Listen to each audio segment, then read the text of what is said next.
Can I have the welcome, the notice of meeting statement? Commissioner Vicki Thompson. A news release announcing the date, time, and place of November 2018 commission meeting was distributed on November 13th, 2018 to appropriate media and other groups or individuals who requested notification. The announcement and agenda were posted at the Department of Disabilities and Special Needs Central Office, video conference locations, and on the website. The public has been notified that accommodations such as interpreters, mobility assistance, or other assistance will be provided to individuals with disabilities and special needs if requested in advance. Thank you. May I have the adoption of agenda? So Second. All those in favor? Aye. Mr. Lamel, could you give us the invocation? We gather together to make decisions for our community. May we use only our best skills and judgment as we consider the merits and pitfalls of the matter that is planned before us. As we work together on behalf of all whom this organization serves, may we draw strength and encouragement from one another through compassion and reason, with the shared belief that we must treat each other with dignity and respect. May we always act in accordance with what is best for our community and our fellow citizens. Thank you. May I have the introduction of the guests, starting with the front row. Tana? Amber Vanderbilt, DDSN. Susan Beck, DDSN. Ann Dalton, DDSN. Lisa Weeks, DDSN. Pat Nally, DDSN. Chuck Norman, DDSN. Tom Ritter, DDSN. Megan Reynolds, Community Options, and Stacey Sanders, Community Options. Yes. Susan Davis, USC Center for Disability Resources. Angela Rodriguez, South Carolina Spinal Cord Injury Association. Phil Clarkson, head of Center for TBI, and I'm a member of the Brain Injury Association and the DD Council. Thank you. Bob Jones, leader of Disability Board. Sherry Preston, Business Services Carolinas. Roshan Myers, Legal Services, Carolina. Sean Keith, Suffolk County DSD. Joan Cooper, DDSN. Mike Mullins, Calvin County Disabilities and Special Needs Board. Stephanie Williams, Calhoun County DSM Board.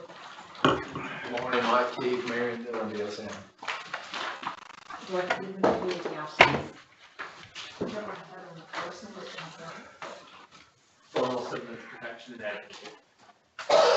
Jerry Myers, Oakland County DSN. Beth Bundy, Bright Star. Cynthia Pinckney, the Columbus Organization. Sonia Bradford, Backup Center. Scott Tanner, DHHS. Ben Horner, DDSN. Melissa Ritter, DSN.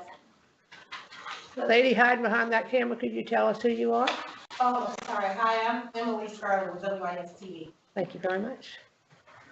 Well, Rufus, I didn't get your introduction, but this is Rufus Britt, Rufus Fred, DDSN. DDSN. Thank you all very much.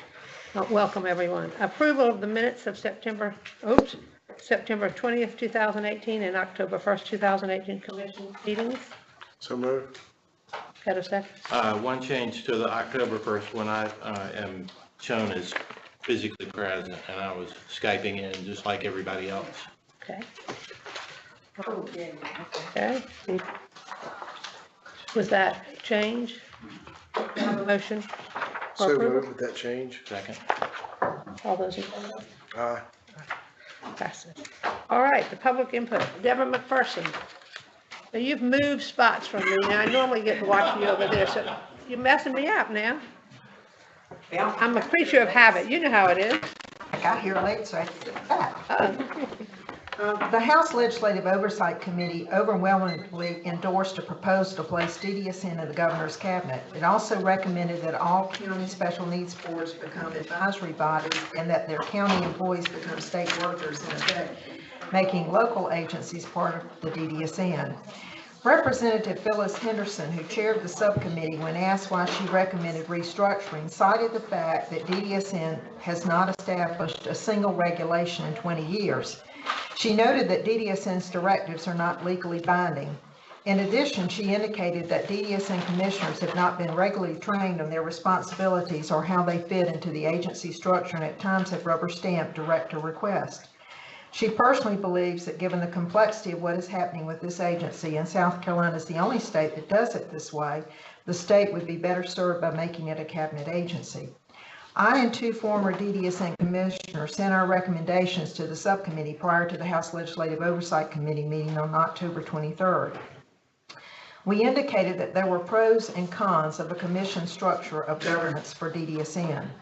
We supported the Senate Oversight Committee recommendation that the agency would benefit from changes to the governing model, which would include some form of authority controlling the interaction between DDSN and the state's Medicaid agency, and clarification by the General Assembly of the roles and authority of DHHS and DDSN in providing services to consumers of DDSN services. Both agencies need to promulgate regulations for the development and implementation of the state Medicaid waivers operated by DDSN under contract with DHHS. We supported the Senate recommendation that the General Assembly should establish a governing authority to mediate disputes between the 2 agencies on Medicaid-funded programs for individuals with disabilities by transferring DDSN to the Governor's Cabinet, or establishing a joint legislative committee, or creating an appointed independent entity to arbitrate the disputes and make recommendations to the General Assembly. I raised concerns at the DDSN Policy Committee meeting 2 months ago that the Commission was not approving Medicaid waivers. It operates before the waivers are approved by the Medical Care Advisory Committee at DHHS prior to submission to CMS. I initially raised this concern when I attended my first Commission meeting as a Commissioner in May 2009. The MRRD waiver at that time, proposed caps on services, had been submitted to the MCAC for approval without holding a public hearing and without receiving DDSN Commission approval. I expressed concern as a Commissioner that DHHS was committing DDSN to paying the state matching funds without Commission approval. Following that Commission meeting in May 2009, DHHS held a public hearing and DDSN Commission approval was sought prior to the waiver being submitted to CMS for approval. A process for waiver renewals and amendments was developed by then interim DDSN State Director Andy Laurent and submitted to the Commission at the June 18, 2009 meeting. This process ensured that following public hearings regarding waiver renewals and amendments, waivers would be presented to the Commission for approval prior to presentation to the MCAC and submission to CMS. I would request that the Commission revisit the waiver renewal amendment process developed in 2009. Changes have been made to waivers without Commission knowledge, and state matching funds have been committed without Commission approval. One major change made to waivers, and this was done in the past, is that individuals whose needs exceed the state average can no longer be served through the waiver. In the past, this determination was based on whether the individual's needs when averaged with others served through the waiver exceeded the state average. Changes such as these negatively impact those individuals with disabilities with significant needs who wish to remain in the community. Given the recent reports of abuse at Babcock Center, Coastal Center, and the Anderson DSN Board, I'm glad that the Commission is revisiting the use of cameras in common areas of facilities. Thank goodness there was a recording of the incident that happened recently at the Honeypath group home where the staff member put on gloves before hitting the nonverbal consumer in the face 8 times with a closed fist and hand and shoving the consumer against the wall. The staff member forcibly kept the consumer in his room by holding the door to prevent the consumer from leaving. I spoke at 3 consecutive Commission meetings 3 years ago to no avail about my support for the use of cameras in common areas and GPS technology like Amber Alert in cases of multiple elopement and/or abuse involving nonverbal consumers. I attended the Commission meeting when the former State Director reviewed the 2014 LAC recommendations regarding the use of electronic monitoring with the Commission, and she asked who would want a camera in their living room. And I remember thinking you would if your family member were nonverbal and being abused. Because of her statement and her repeated response that funding would be jeopardized if electronic monitoring were placed in facilities, I called the CMS Atlanta Regional Office what would and would not be allowed. I learned through my call that CMS has a policy regarding the use of electronic monitoring in ICFIDs but not community residents. I was told that CMS would not deny Medicaid funding if technology was needed for the individual to remain safe in the community. It's time for the commission to approve a policy for the use of electronic monitoring, common areas of facilities, and other technology when needed to protect the safety of nonverbal consumers with disabilities and the staff providing care to them.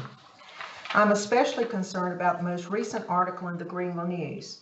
How could an individual with the mental age of a preschooler, according to the article, be rewarded with cigarettes for following his behavior support plan? Why was the family not informed of the sexual incidents involving the family member and other serious incidents and behaviors which included setting fires, elopement, being assaulted or assaulting others, and multiple unexplained injuries, even when the events involved emergency room treatment and reports to SLED and the Ombudsman and law enforcement? Unfortunately, this story is not the only one I'm aware of in which family members are not being informed of critical incidents involving their family member with a disability, unable to consent to health care. Who are we really protecting by not telling the family when individuals with disabilities with the mental capacity of a preschooler, those unable to consent to health care, are sexually assaulted or sexually assault another consumer unless the family obtains legal guardianship or the individual consents to their family being told? These are the things that I think need to be revisited, and we need to look at changing some of our directives. Thank you. Thank you very much. Patricia, Harrison, give me about 30 seconds for him to get Lori Unum on the phone, and then we won't interrupt you. Thank you. And could you introduce yourself, because you didn't introduce? Sorry, I'm Patricia Harrison. I have a family member in the system, I'm a taxpayer, and I'm also an attorney who advocates for the rights of people with disabilities. Thank you very much. 2 seconds. Let's get her on the phone.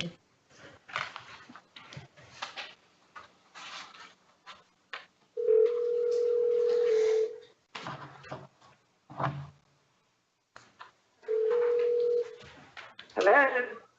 Laurie, welcome to the meeting. Can you hear us?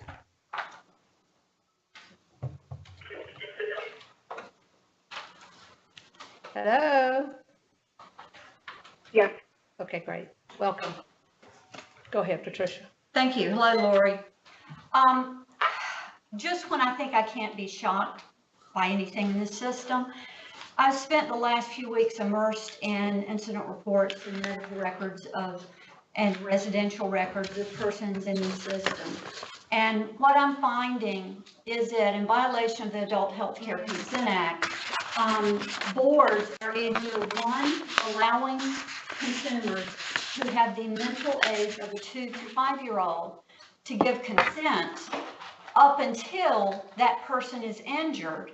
And then when the family member comes in, then they say, well, they don't have the capacity. So what I'm seeing is that the Adult Health Care Consent Act is being ignored, and they're just picking some family member when there are persons with authority who are not consulted. I have seen one with 40-something incidents that included a 3-day hospitalization. I've seen records showing that the individual was bitten 3 times, 3 different occasions at a workshop, that the person is assaulted, and the family isn't informed about this until something horrible happens.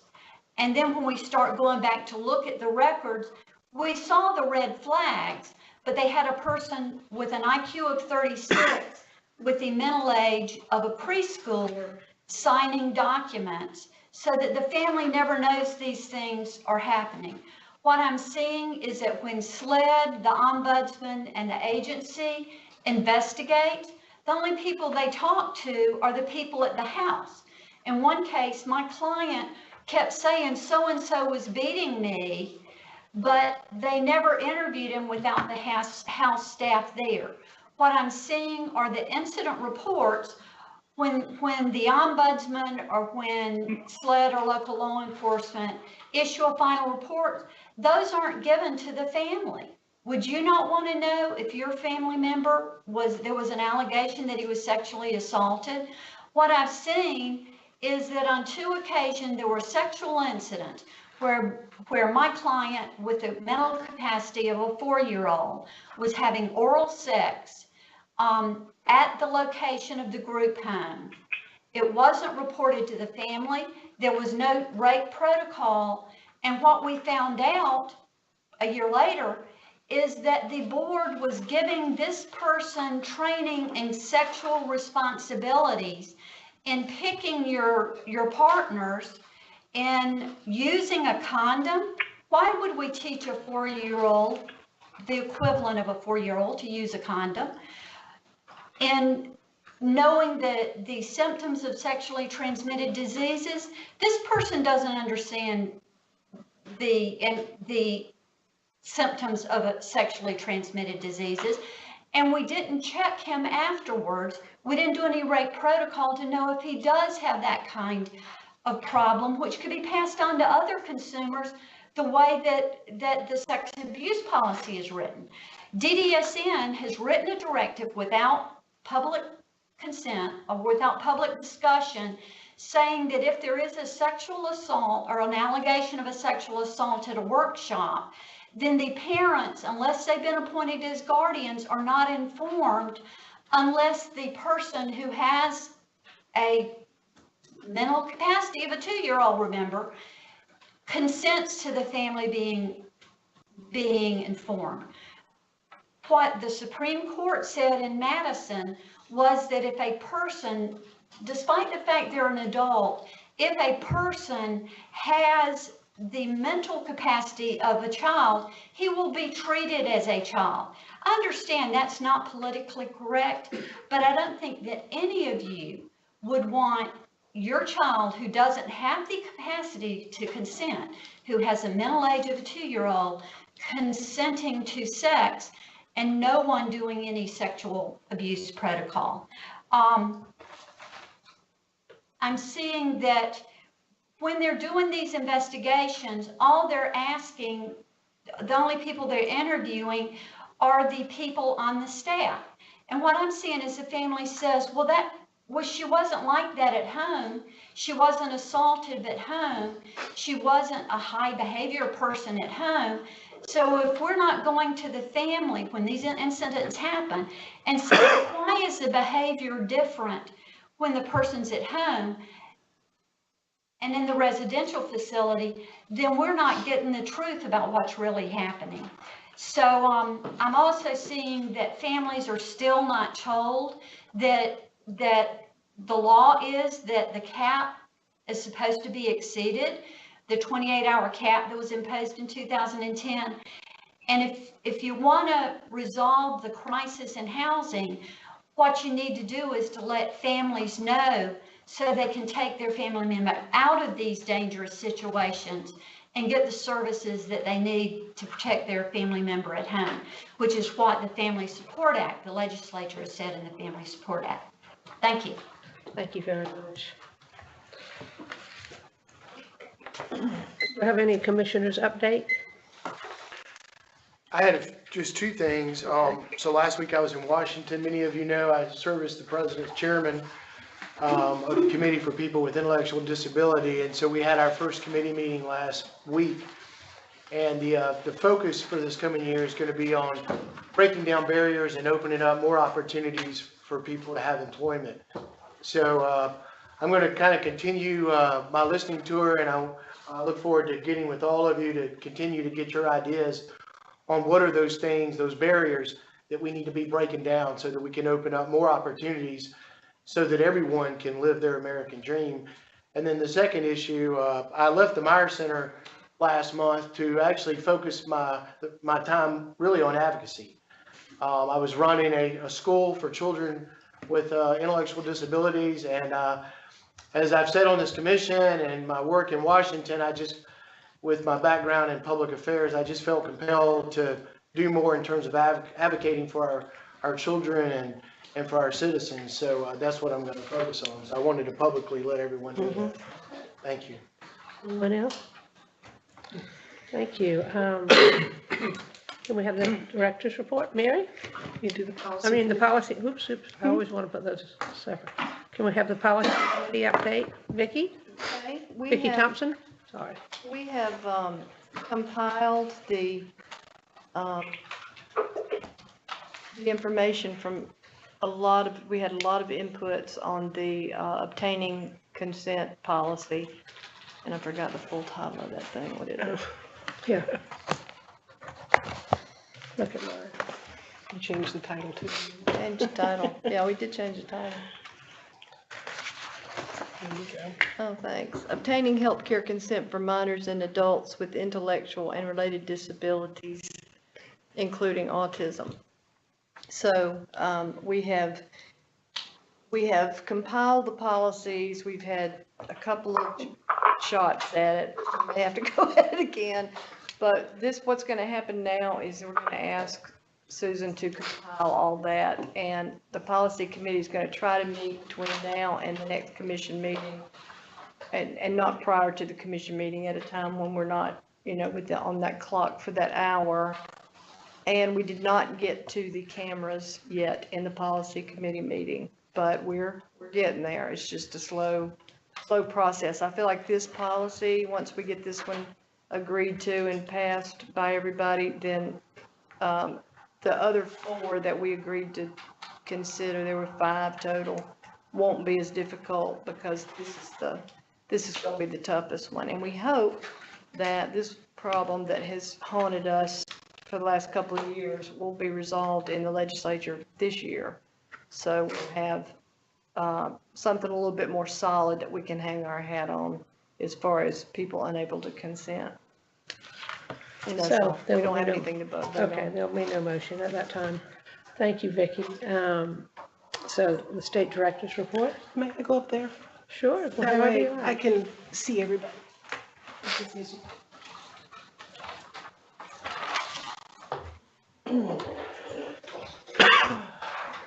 Good morning. I have a little bit of, I want to catch up on what I've been doing over the last few weeks. And if I can tie whatever I've been doing to what the House Oversight Committee has recommended, I've also kind of made note of that. Since I've got to give them an update anyway, I thought I'd start working on that. And speaking of that, I presented to the full House Oversight Committee. It's recorded. It can be found online, SC Legislator Online. And I thought it went fine. They had some good questions, and not questions that could not be answered. And so we did that. The final report was issued on 11/1 with 3 additional recommendations that you've seen everywhere. And so it made 14 total recommendations. Of course, we know that the 3 additional recommendations is commissioner training, place the agency in the governor's cabinet, and South Carolinize. I thought about saying nationalize, but South Carolinize all the boards, which make them all state employees. That was the recommendations. Okay, another subject that we've been working on and that has been a problem because of reductions in services to folks was the respite and the PCA assessments. And again, that was a project that was started due to service reductions through the Waiver Administration Department. So the respite assessment was revised to include a caregiver stress assessment and more detailed caregiving questions as far as supervision of the individual, so it wasn't as much like the PCA assessment. It was sent out for comment to the provider network. Revisions are underway once again based on those comments, and we should have something out for the next policy committee meeting to look at. The PCA assessment was also sent out for comments and is currently undergoing revisions based on those comments.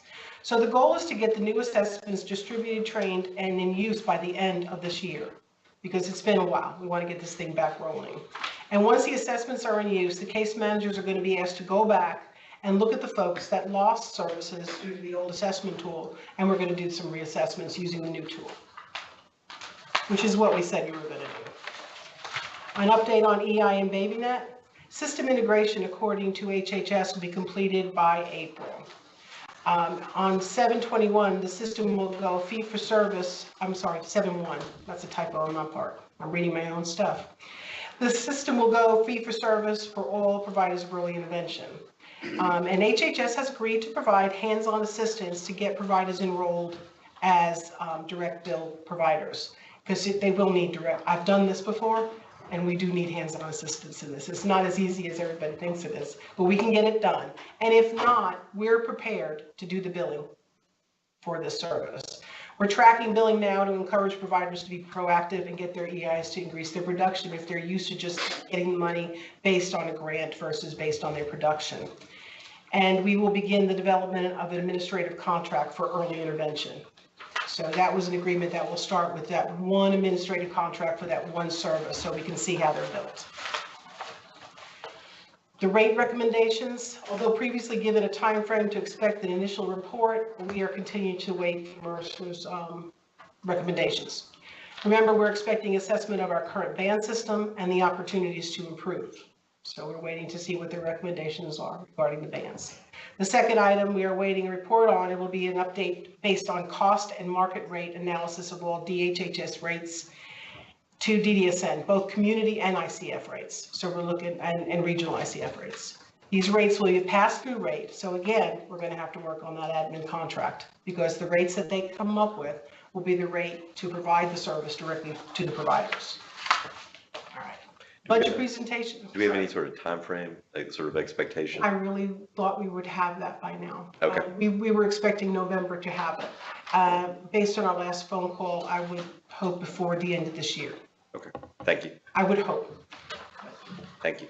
Budget presentations, okay, we gave the governor's budget presentation on 10/24. I believe it went well. We did a little bit of education on programs that we run so people kind of understand. That was basically my role. Pat gave the numbers and I told them why we were asking for what we were asking and who we were asking it for. We gave a presentation to the House Ways and Means budget staff on 10/22. That was a heck of a week. 10/22, we gave the budget presentation. 10/23, we had the oversight committee, and 10/24, we were at the governor's office. The staff is very young with the House Ways and Means Committee, and although these days everybody seems young to me, they are young and new in their roles. So it was a great opportunity, and they had time. So we sat there and we did a lot of education. They asked so many good questions. We gotta keep moving. That's right. We move. Shall I move back? That's okay. We're all right in the dark. I mean, you know. You are not. I will not let you be in the dark. We have the Senate budget presentation on 12/5 at 10 o'clock. So that's another, and I'll be meeting with their staff prior to that meeting also. All right, some staff changes that we've so far done. Pat Malley is now the Deputy State Director. So when I leave, Pat Malley is in charge. He's the point of contact. And Rufus Britt is now the Associate State Director of Operations. He is interim no more, so he has been hired. We're holding a strategic planning meeting with our supervisory staff here at Central Office on December 4th. And we're currently analyzing all of our positions and the needs of the agency based on our core functions that we developed during that strategic meeting to do some reorganizations. So it'll be based on our planning meeting, and then we will be making some changes. What do you need from us on that front to make sure that you have the staff that you need? What do you need from us? And maybe that answer is I don't know yet until after. Don't know yet. I think again, and the way I do this is I talk to people and I take time and figure out where their skill set lies, and then we move forward to everybody get together and they need to get to know me during those months too. And we're going to go ahead and just kind of decide where are our weaknesses, where are our strengths. We're going to be looking at everybody's comments that when they talk. You know, if we have issues where someone's not getting information, well, we have a directive that says when there's a critical incident, you do get that information. The parent is contacted, so it's covered. But why are we not knowing that? And that, I'll talk about that in a minute when I talk about risk management. So I know some things we're going to implement, but I'll come back to you and say this is what we need. I think we're going to be moving people around and training. Yeah, I mean, particularly, I think we're all interested in making sure that you've got the staff and the staff below you is empowered to be able to do the right thing. And they have the skill set to do the right thing. Yeah, they know what to do and they feel like they can do it. That's right. And that's what that's what I think we're not having right now. So what do we need to have? What I'm looking from our standpoint as a commission, what do we need to do to make sure that that's getting done? And again, the answer may not be, you don't have the answer. Right. I'm saying you may not have the, what I'm saying is come back to us, make sure you. I will. If we need to change something or positions, I really don't see positions needing to be added. I might say that we need to move people and train them. I've never walked into an organization and saying, I'm bringing my own team. I look at folks around me, and we have good folks here. They need to be empowered to do their job. They need to know that I don't want, as a director, I don't want people to tell me yes all the time. I need to know the other side of the story. I need to know when they disagree with me. And if I really feel I'm right, I'll work at changing that opinion. But I don't want people afraid to step out, say I'm going to step into it, and no one's going to back me up.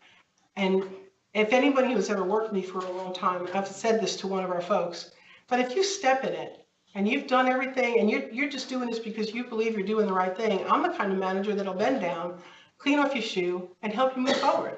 I mean, we don't act that way. We need to work together as a team. We need to learn how to communicate. And I also don't hide information.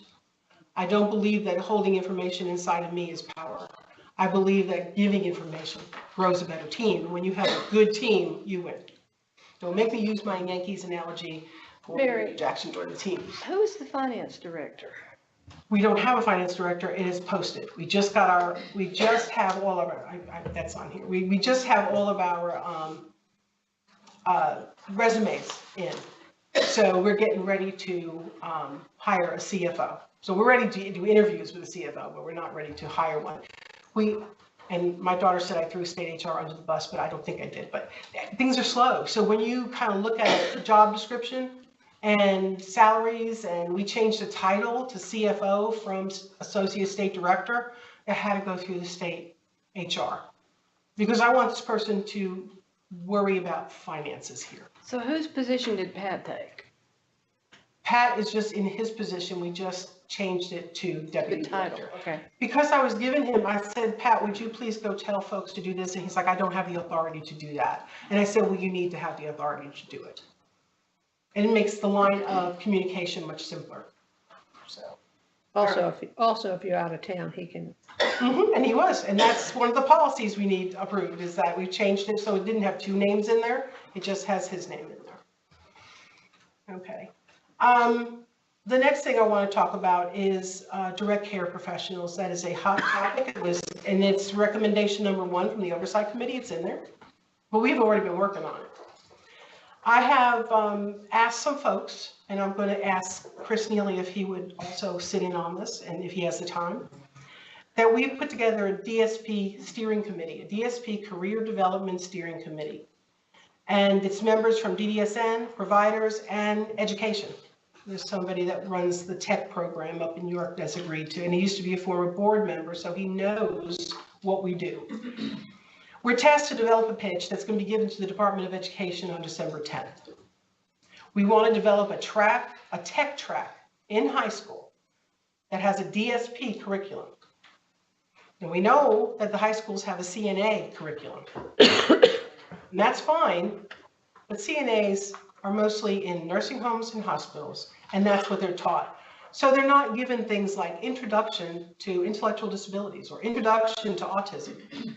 And we want to do that. That's where we're looking at. So we want to gear that career track a choice that people make. They're choosing now to become CNAs. We want to say, you know what? You can also choose to be a DSP, and you would get a certificate for that. So are we getting people that choose a career versus falling into a career? And I think that's how you get people who want to do this work. I find that when I go out and talk to folks, it's like, I know because I have an uncle who has Down syndrome. He's a great guy. Wouldn't it be great if we offer that to a high school that says, I have a family member with a disability. I never thought about this. So that is the whole idea. We are also going to try to develop a DSP aid track to employ folks with disabilities that don't meet the current hiring requirements as far as high school diploma. So what we want to do is, 1, offer it to schools. They can use it in special education, so people in school can start getting that certificate. And then also our own folks, if we take away some of you don't have to have a high school diploma, and then list the job duties that this person would do. So that we would become, because it's always bothered me that I'm out there trying to get people with disabilities jobs, but I don't really hire them a whole lot in my own agency because the hiring requirements preclude that. We need to fix the hiring requirements so we can employ folks because they want to help too. I've noticed that with a lot of our individuals. So that is how we're working on number one. The writing regulations. Apparently we haven't done it for very long. And that's recommendation number 3 from the Oversight Committee. Well, we had a mediation on the 25th of September. So even before the Oversight Committee met, we had a mediation to settle a longstanding P&A lawsuit, asking us to do this, to do write regulations. The mediation was successful, and we agreed to write regulations. We had a list of them that we were going to write, and the commission approved that on the 25th in a special meeting. The meeting where everybody was on Skype. Yeah. Yes. And that was on 10/1. P&A signed the agreement on November 9th. So even though you guys got on it real quick, so that was great.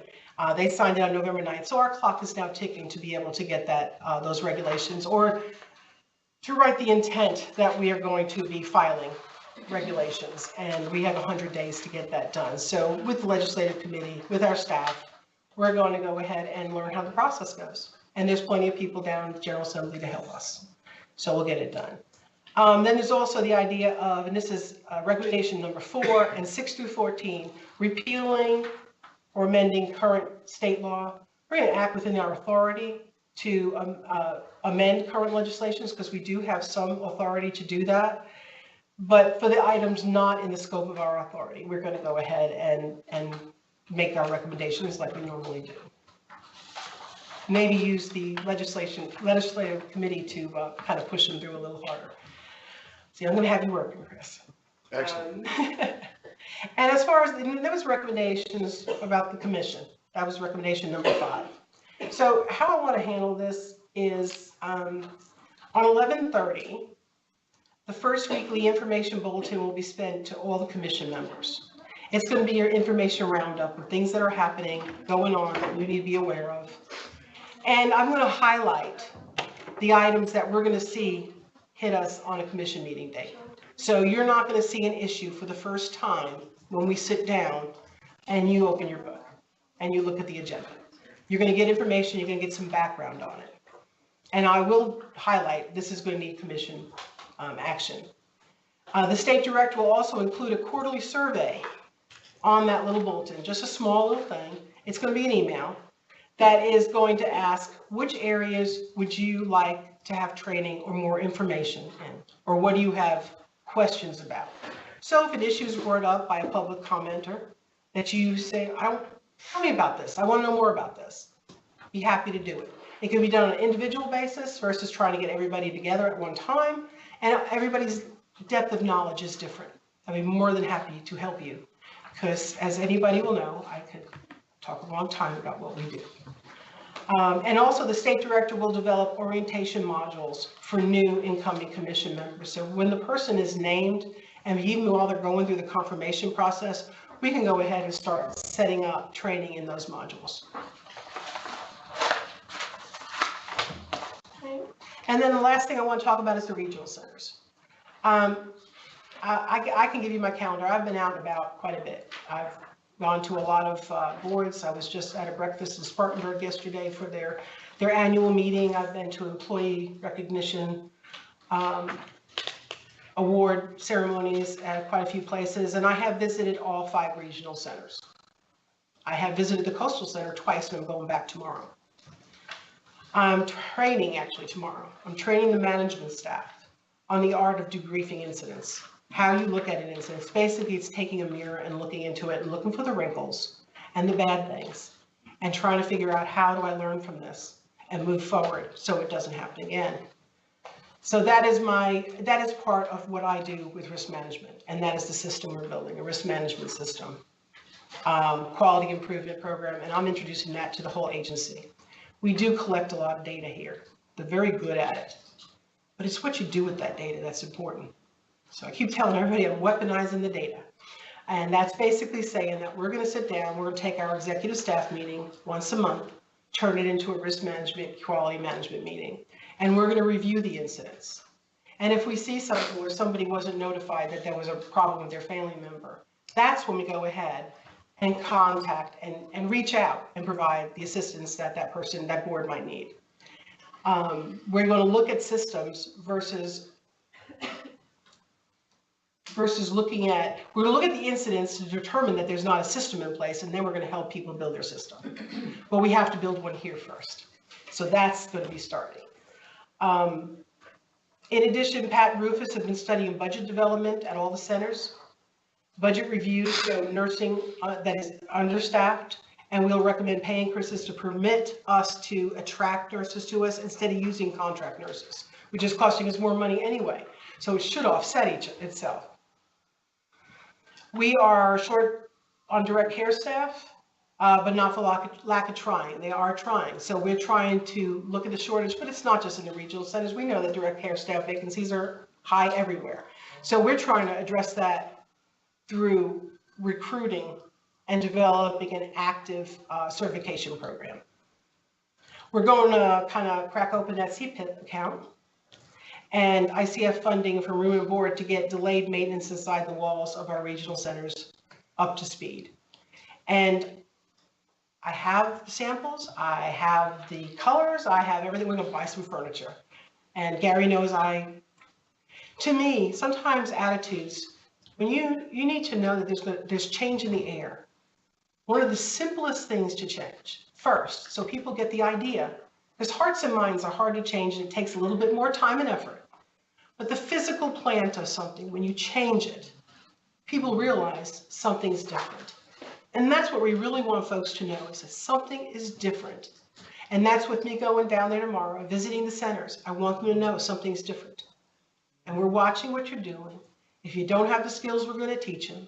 And if you do something wrong, you're gone. And we need to make sure folks understand that. So we are going to be buying some furniture, painting, and doing what the maintenance that needs to be done. Direct care standards have slipped, basically, I think, with personnel shortages. They're so busy trying to work on just doing the basics. We have to get back to active treatment, because that's how we get people to get a life. That's how we have people move on and learn and enjoy and increase their quality of life, is by acquiring new skills and being inquisitive about the world around them. And we are going to be piloting cameras at the Coastal Regional Center. We have got our quotes in on different prices for the cameras. Not just the Coastal Center. We're going to move all of them, but we have to start one place. Okay. And then that is, because then we also want to make sure that when I say pilot, we have to understand where to place them, how to use them, and then we have to develop a policy to use them. So we're acquiring policies from other places, states, and to see how they implemented it. It's not that it can't be done. It most certainly can be done. And it will be in the common areas. So it's not going to be in the bathrooms, and it's not going to be in someone's bedrooms that would inhibit their privacy, but we are definitely moving forward with that. There are already boards out there. We're borrowing policies from the boards that use cameras. So that is on the agenda for that. So we will have, I think the policy committee, we're going to work out some of these things prior to the next policy committee meeting, so you have a better understanding, because it's a lot of information. But that's my report. Okay, great. Thank you very much. All right, the National Disability Employment and Awareness Month. Mrs. Susan Davis. And do you have a guest with you? I do. Wonderful. Okay. I wrote a few introductory remarks down. Great, go ahead. Because I could just be here all day about employment, so that wouldn't be good. Okay, October was National Disability Employment Month, but here at DDS and among the provider network, independent integrated employment is celebrated every month. With an increased emphasis on employment first, both federally through CMS Medicare Services and through DDS, their Employment First Directive, which by the way was the first agency in our state to have an Employment First Directive, an initiative, and the very many providers who've made employment a priority, we have reason to applaud. Increasing the number of individuals with real jobs is worth celebrating. Work is what we do here in the U.S. Americans work more than any other developed country in the world. Work enhances communication, socialization, academics, physical health, and community skills. Work is a vehicle to promote the greatest amount of economic well-being, and work provides a great sense of self-esteem, perceived self-competency, and dignity. In addition, work enhances how others perceive a person. So today, we're here to applaud one of many of the success stories taking place here in South Carolina as independent integrated employment for those we serve becomes a reality. I'd like to introduce you to Nikki Caniff and Megan Reynolds, her employment specialists from Community Options. They're here today to share how a passionate, a committed employment specialist, and an amazing employer made a dream come true. Okay, so I am going to get you started, Nikki. And this is Nikki. Hi. And this is Megan. And okay, so I'm going to let you tell them a little bit about how you ended up getting your job. Well, I started Kelly Stint, and he was running over, and that was I was teaching the little kids to dance and Tyler Seuss dancing, and really started and dance tapping and ballet and jazz. That's a step I will work on to them. And down I was teaching the Palo dance. And down teaching all the kids doing right. And down I was hooked to little Tyler Seuss. And that's a picture of me and Megan and Suri and Hayden. And I was being holding the bar with the little kids, what they're doing, like Megan and me and Kelly. And that was a crazy socks day. Wonderful. Thank you so much. End up finding your job. How did you become interested in dance? Maybe they'd like to know how you became interested in dance. Well, I was started to dance.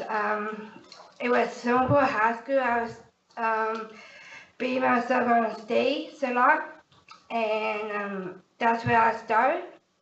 I graduated 2013. So when I was working all the moves, and when I started working there, Kelly dance.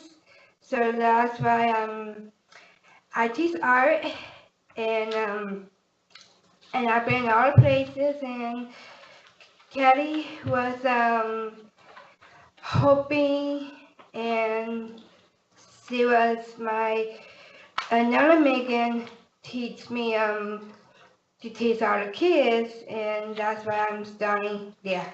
You have a Megan at the dance studio, and how did this Megan help you? She will help me in the house. She would teach me all of tapping, jazz, and jazz hands, and kind of things. And this Megan helped you find your job, right? Because you told her you wanted a job dancing. Yes. Right, good job. And Megan, you want to say a few words? Sure. Okay. Introduce yourself. Hello.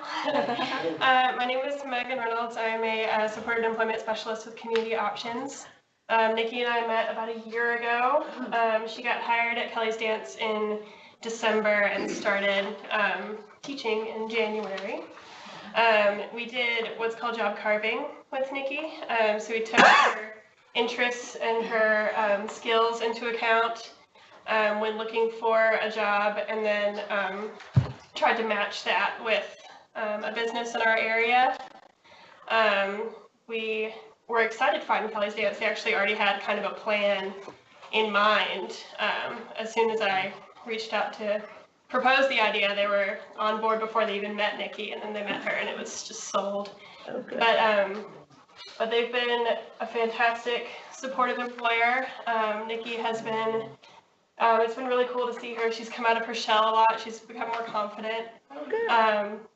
The first day we were driving to the first day that she had to teach the dance class, she was like, do I have to speak in front of these kids? You know, I'm very nervous. And she came back for her second session. They go by semester. And she enthusiastically introduced herself to all the new kids and greeted everyone. And she's very encouraging. It's been very cool to see how inclusive she's helping the community to be around her and around all of her students. I'm very proud of the work that she's doing. I think she's amazing. And it's really fun. Good. Well, thank you all so much for coming. Sock. What was that? What was the crazy The sock? crazy socks. Crazy socks day. And why do you have crazy socks day? Because Norwegian got me the socks to do all of what they're doing. Okay. World Down Syndrome Day is March 21st I see. every year, and it's celebrated, and you know, kind of awareness is brought to it by wearing crazy colored socks. Right. So it happened to fall on a day that she was teaching, and the instructor that she helps bought crazy socks for everyone in the studio. Mr. LaMelle's going to read the proclamation from the governor, so. State of South Carolina Governor's Proclamation. Whereas South Carolinians with disabilities have the same aspirations to competitively work and contribute to their communities as everyone else, and whereas business and community leaders have called for a diverse and capable workforce to further advance the economy of the Palmetto State, and whereas the support and cooperation of all peoples are needed to reduce the attitudinal and political barriers that hinder full acceptance of people with disabilities and their rightful place in employment, and whereas National Disability Employment Awareness Month recognizes that individuals with disabilities are capable, contributing members of society worthy of full access and inclusion in South Carolina's workforce. Now, therefore, I, Henry McMaster, Governor of the great state of South Carolina, do hereby proclaim October 2018 as Disability Employment Awareness Month throughout the state, and encourage all South Carolinians to work together to advance the message that people with disabilities are equal to the task. Thank you so much, and thank you for our prize. I appreciate it. Thank you.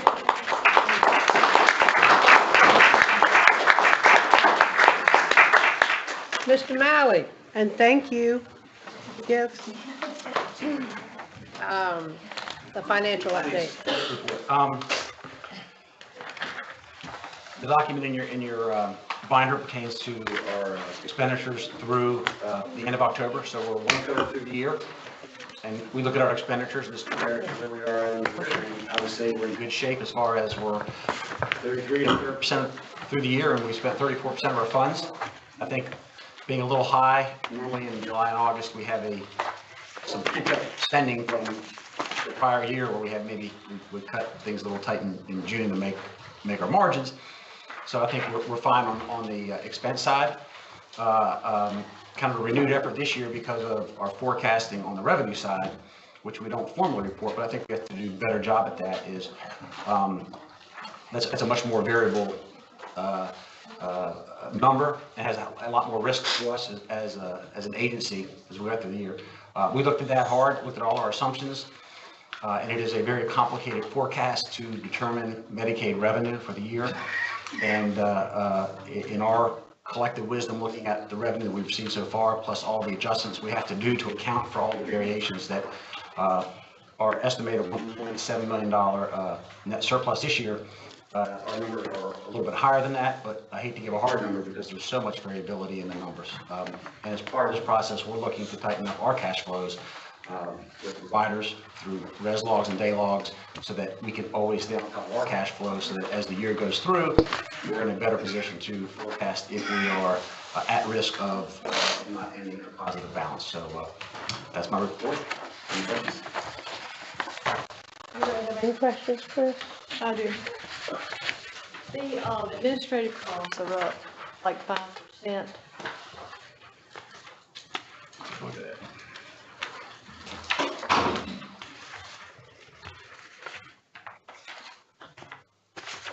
Okay. the administrative costs. This is coming in. From what was budgeted in 2017.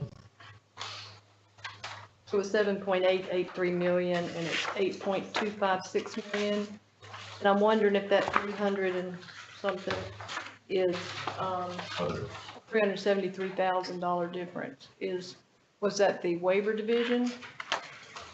What caused that I'll have to jump? get, see, The waiver division is not included in the administration line. Okay, so then, We'll have to look into it and see what it is that is creating that increase. okay. So in BabyNet, we were supposed to lose 11 million projection, and we're showing a difference of 3. They took the state dollars, they didn't take the Medicaid authorization. Okay, And we've made moves for the 2020 budget to just move that, because it was our authorization to begin with, to move that into our authorization under Children's Services. and the PDD was supposed to lose 5.8. We're showing a difference of 9, but Again, on those that, are they would have taken projections. the state funds, they would not have taken the Medicaid authorization, because it's authorization that the agency had to begin oh, I with. see. It's not supported by cash, it's just an part of the authorization that the agency has. So we have an overall increase projection of 4.5 million since August. The report was presented in August, and we have an increase of 4.5 million since then. And an increase of 18 million since last year, even though we lost the PDD program for 9. Yes, Let me jump in here. The problem with this report, and we did it last year, Vicki, is when I looked at this report, and we were reporting basically authorization versus expenditures, it was a meaningless report, because we had $54 million in excess authorization. So the first thing to make the report reasonable is to back off the 54 million to get to our spending plan. So when you're looking up at all these budget accounts here, these budget accounts are not our spending plan budgets. I know, and that's why I asked you for that report that showed actual expenditures. Yes. And I see it now, of course, I haven't had it long. Right, so whenever we try to compare, when you're comparing the authorization numbers, I truly believe they have little relevancy to our spending plan. And the numbers are in there to add the position in a best case scenario that we maximize every Medicaid dollar, that we'd be able to collect it up to our authorization. Okay, So when so we the analyze state it, gave us how much additional recurring funds this year? state gave us 12.3? 12 yeah. And so that would mean how much in federal match? If we did math, it would be another 70% on top of So, that. it looks like we would have 30 million there. We budgeted 18 additional from last year, and I understand what you're saying about spending. But it's because you're projecting based on spending, Yes, best you can tell. yes. Okay, so I just don't want us to be sitting there not gathering those federal dollars in. No, We get 12.3 new, yes. then we ought to expect the match from the federal government to come in, because most of this was wages. Yes, yes. So we should be able to draw it down based on that new wage. As we get the billings, yes, Yeah, so yes. if you're just looking at it and trying to figure out, this was last year, this is this year, this is what we got in new money, this is how much we should Right. expect, then it's a little off, but I'm sure there are reasons. You talking about the authorizations or the actual budget? Yeah, the authorization. Authorizations, in my opinion, has little relevancy, and we should probably revise this report so that it causes more confusion than it's worth. For years, we did it and didn't really ask the question. We took that off, got to the reconciliation at the macro level. And I do believe, going in, if you want to look at each individual expense account and compare and contrast, we could do that. But at the end of the day, we are about right on top of our overall projections. But we certainly can take it to a lower level, without a doubt. Well, it's hard, it's just hard to imagine, this is what we asked for, this is what our spending plan says, and at some point you gotta relate that to this authorized budget. It's like you've gotta relate it to some extent to that. Now, you don't wanna budget right up to that. Right. I mean, and I agree with that, that would be crazy, but, there needs to be some comparison, some kind of a crosswalk between this and that. I think we're just going to get rid of all this authorization, because what we need to do is just stick with the spending plan Yeah, and stick with the revenue estimations. I think so too. And we'll keep it simple. This is a skis report, and one of the skis report problems is it ties us to that budget, which, the authorization, which is in skis, which just creates the questions you ask. So I think we just need to have a separate report and just go to detail expenses, plan versus actual, and that will answer your question. But they do total up to be, we're right on, in total, we're 0.7 higher than third through the year. So I feel like we're on top of expenses. The question is, the deviations in individual expenditures, we can get you a detailed report. All right? Thank you. Thank you. All right. Consideration of bid. Good morning. Okay, I have two bids for your consideration. The first is 3 generators for emergency shelters, Pickens, Anderson, Cherokee counties. The project is installation of new emergency generators at 3 sites. This is our 5th group of generators to bid, and there are remaining 6 sites to design and procure to make an overall 23 statewide locations that will provide reliable and continuous power for special needs shelters during emergency situations. Pickens is getting a 200 kW diesel generator. Anderson was 150 kW diesel generator. Cherokee will get a 100 kW diesel generator. And alternates include the control packages, which are an important feature to assist the local disabilities boards with routine exercise maintenance and record keeping. Okay. The cost of each location will be shared by DDSN and the Federal Emergency Management Agency Federal Mitigation Grant Program. Okay. DDSN is a sub-recipient of the FEMA grant award to South Carolina Emergency Management Division. We received bids from 2 contractors on Tuesday, November the 6th. And it's recommended that a contract be awarded to the low bidder D&D Electric of West Columbia, South Carolina, to include all 3 location base bids and all 3 location alternates for a total contract award of $433,004. DDSN has worked with D&D Electric on previous projects, and DDSN has found this contractor to be responsible. Do you have any questions? This is a federal grant? Yes. Okay, so normally in federal grants, if you have over 250, that used to be 150, now it's a $250,000 threshold, you're required to get 3 bids. We were required to publicly, we were required to follow South Carolina procurement rules, which we publicly advertise, and this is all the participation we got. We called multiple generator contractors. On top of this, we have done our very best to solicit as much competition as possible. South Carolina procurement rules actually are $2,500. Anything over $2,500, you have to have 3 bids. But this definitely falls within that federal grant threshold, and this is like the 3rd time we voted on these. We didn't get to vote on the first 2 for whatever reason, but on the first 2 rounds. Round 3, 4, and 5, it's been the same 2 bidders, and D&B always ekes it out. And I'm just wondering, because this is in my area as far as Pickens and Anderson, I know there are people up there that install generators. We even asked the providers to send this out to anybody they knew. It's just a little bit odd that we always end up using the same 2. And actually, there have been bids from another contractor too. Really? Sometimes when there were 2, it was this one and one other one. No, I've got you mean on these generators? On those generators. Let me I'll give it to you. On the previous bids you're talking about, right, Joe? I'm talking about previous bids. Yeah, I thought she was talking about the previous bids. Yeah, I have the same concern that we're not getting, 3 bids. And we're supposed to be using the most restrictive standard, which is the federal standard. So it seems to me that having the award go to the same company over in West Columbia every time, I don't know, it just draws questions in my mind. And I just wonder if maybe we shouldn't have an audit of this and look in to see what's happening here. Because it just seems quite interesting. If you're concerned, please do. And also, if you would like for us to get something from SCDDSN, who was awarded the grant from FEMA, to explain, to put in writing that we are following all the rules, feel free.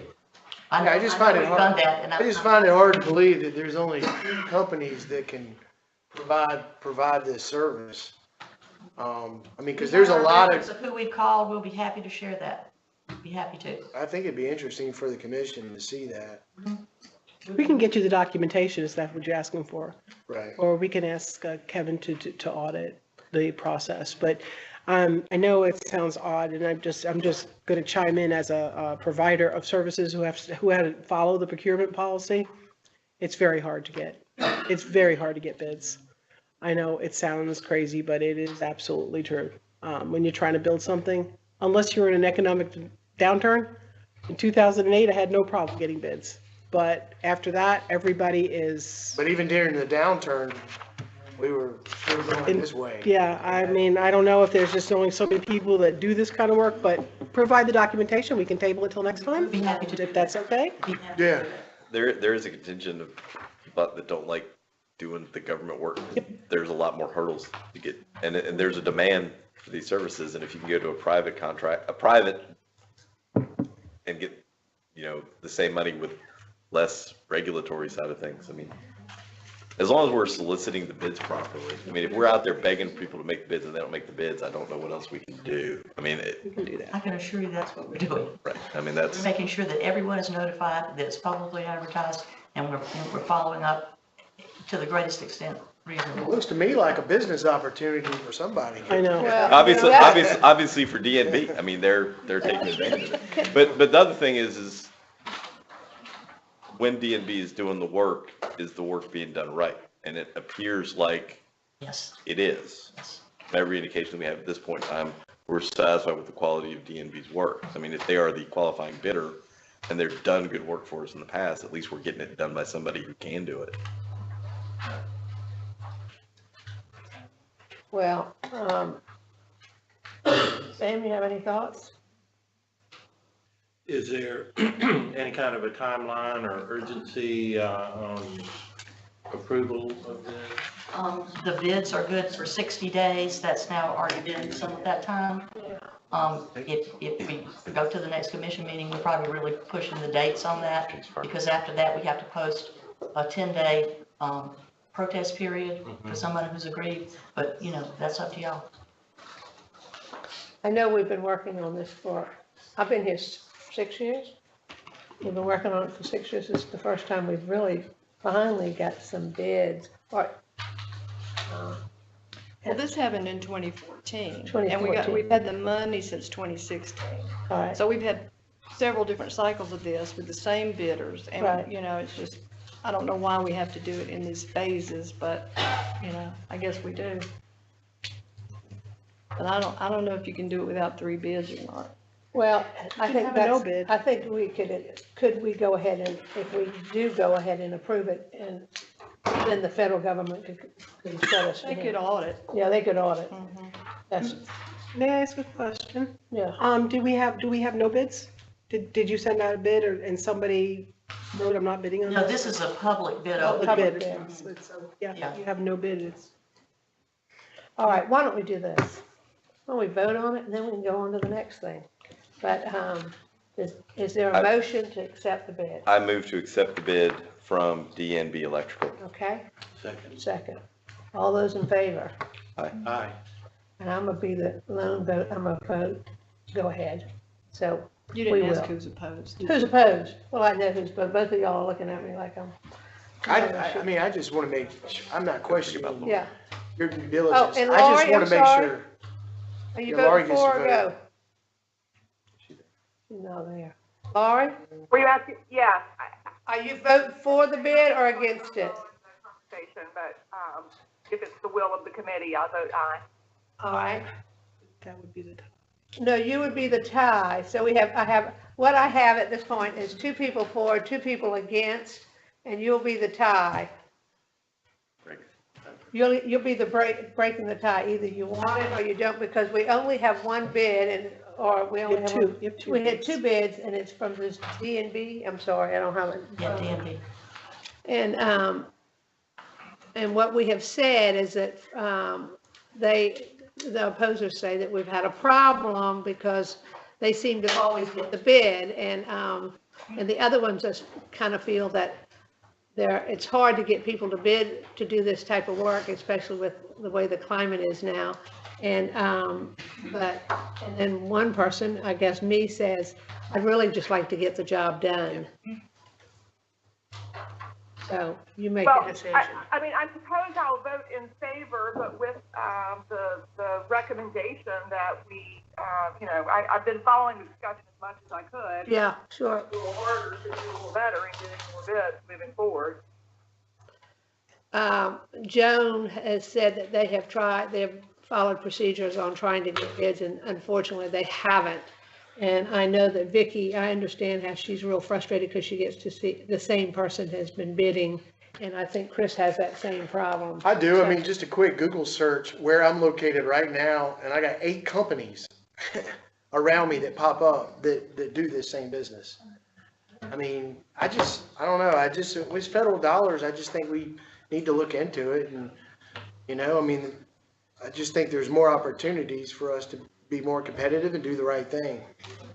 That concerns me, us putting our name to this, and if we get audited, at the end of the day, you gotta just show them 2 names versus 3. But you do have 2 names, correct? We have 2 names, and we can show that we've invited another half dozen, and that we publicly advertise. And that's the requirement, is that we have followed South Carolina procurement with this FEMA funding. Okay. And we've done that. How do you pick the ones that you reach out to? Any name we get that we feel like has a license to do this level of work. And in this kind of dollars, these people have to have like an electrical license that's at the top level, if it's over a $200,000 project. So while you might have a list that's longer, those people might not hold the right kind of. Well, I mean, I saw Blanchard Machinery on here. I would say they're pretty qualified, but do they want to anyway. deal with it, and why didn't they bid them? And you don't know what they're doing at the moment too, but it's got to be publicly advertised. And it is public. And that's how, most companies, they monitor those things. I mean, everybody I've ever. South Carolina Business Opportunities, which is the state's advertising of projects. And there are companies out there that they make their living off that. Yep. I mean, they absolutely, that's their niche. And there are some companies that wouldn't touch it with a 10-foot pole. Well, there's a lot of generators that have been sold in the last 4 years with all these events we've had, so. So has Lori voted? Lori, are you sticking with your vote as a yes? I'm voting yes. Okay. I mean, it sounds like our staff complied with the applicable South Carolina law, and while I wish there were more bids and more responses, and maybe we can do something to help generate more in the future,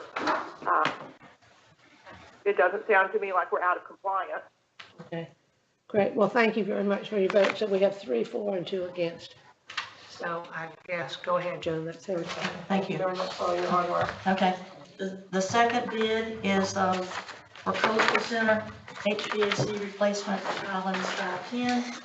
The scope of the work for this project includes replacement of identified HVAC systems covering a large area of the building. The existing chilled water fan coil will be removed and split VRF heat pumps will be installed. A new DX ventilation unit will be installed, and the entire building system of new and remaining ductwork will be cleaned as rubbish, residue, dirt, etc. before installing the intakes and outlets. The new system will significantly improve Coastal Center's ability to control humidity and improve indoor air quality in the building.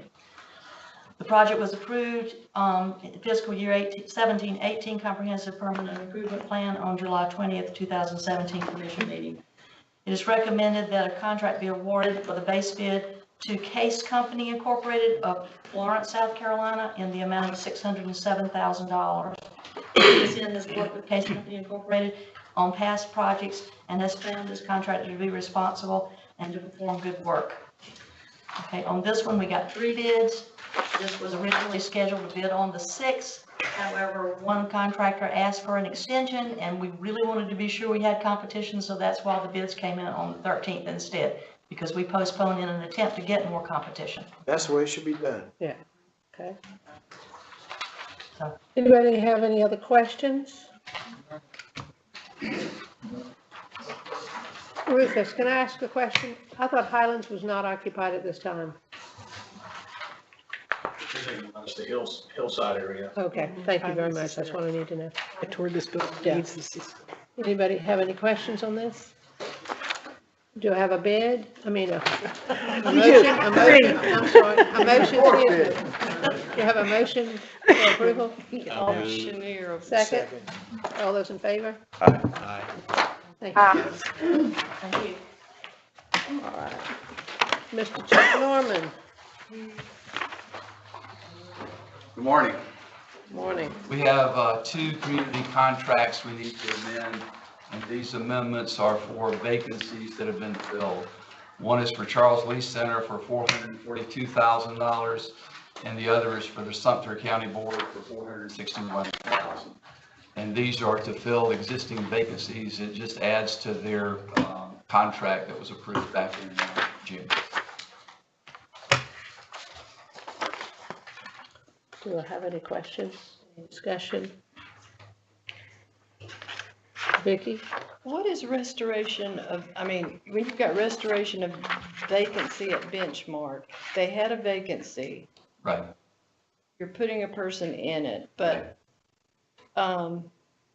you had reduced their contracts? Yes. Typically what happens is after the vacancy is, remains for 30 days, we pull the funding back and we reduce their contract at that point. How many vacancies are there statewide? Like, Typically we run an average of 100 to 115 vacancies every month, any point in time. They're all snapshots in time because they get Right, it's, change. it changes as people move in and out. just these 2 providers are the only ones? Oh, no, we have, most providers in the state have some vacancies, some more than others. But we don't need to restore theirs? I mean, they're. We will once those beds are filled, and if it doesn't exceed the $200,000 limit, then these are the only 2 this month. This is probably going to be a regular occurrence as we move people around and people fill vacancies or people move from pending on waiver slots. You know, if a number of people are approved in a month, it's going to exceed the $200,000 limit. Okay. If it's just one person filling a vacancy, that wouldn't meet the threshold, but that happens regularly. Okay, and the new development, was that the high management ones that DDSN was supposed to open? Yes, ma'am, it was. And you've given that? To Sumter. Sumter's got it. Sumter's taken over the management of that. Mm-hmm. Any other questions? Any other discussion? Do I have a motion? Move to approve the amendments. Second. Second. All those in favor?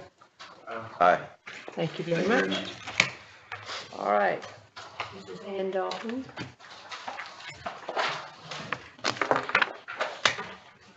The quarterly A&E report. And just so everybody knows, we are trying to do the A&E report quarterly, so, thank you.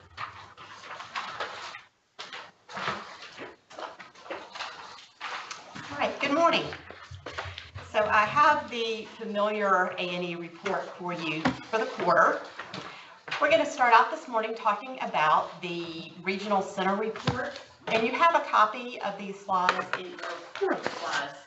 in your packets. There is a change in one of the slides, and when I get to that one, I will point out the changes as we've updated some information since the slides were originally sent out to you. So in the first slide that outlines the regional centers, this is the standard format that you're used to, where we have the darker blue bars show the number of allegations that have been reported for each fiscal year since fiscal year 14. We have the red bars at the bottom that show the number of arrests that have taken place each year. And the green line that goes across reflects the number of administrative findings, typically by the State Long-Term Care Ombudsman Program within each of the fiscal years. And when you take a look at the regional center data, you'll see that it's generally pretty flat. The number of allegations, the number of administrative findings, and even the number of arrests may bump up and down a minimal amount, but generally it's pretty consistent from year to year. There's a couple of reasons we think that is the case. Within a regional center, you typically have a larger number of people that are supported together, which means that you're going to have more staff working the same shift. there's a peer pressure, if you will. There's more accountability peer to peer. There's also more supervisors and professional staff that are going in and out of those buildings on a regular basis just to maintain that accountability. So do you guys have any questions about the regional centers?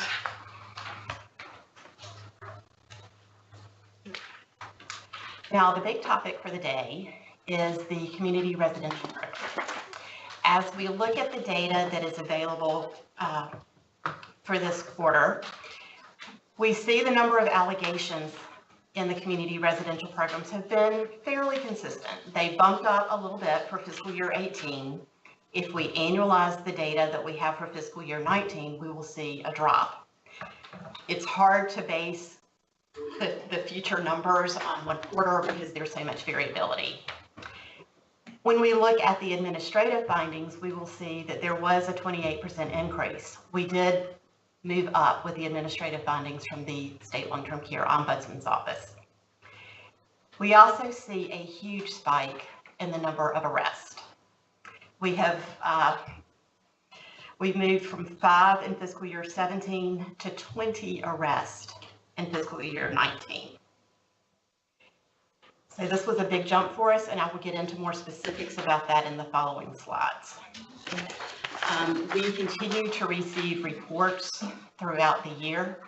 So as law enforcement concludes their investigations, we receive reports often several months after the fact. So there will always be a little bit of a time lag when we're reporting the arrest information.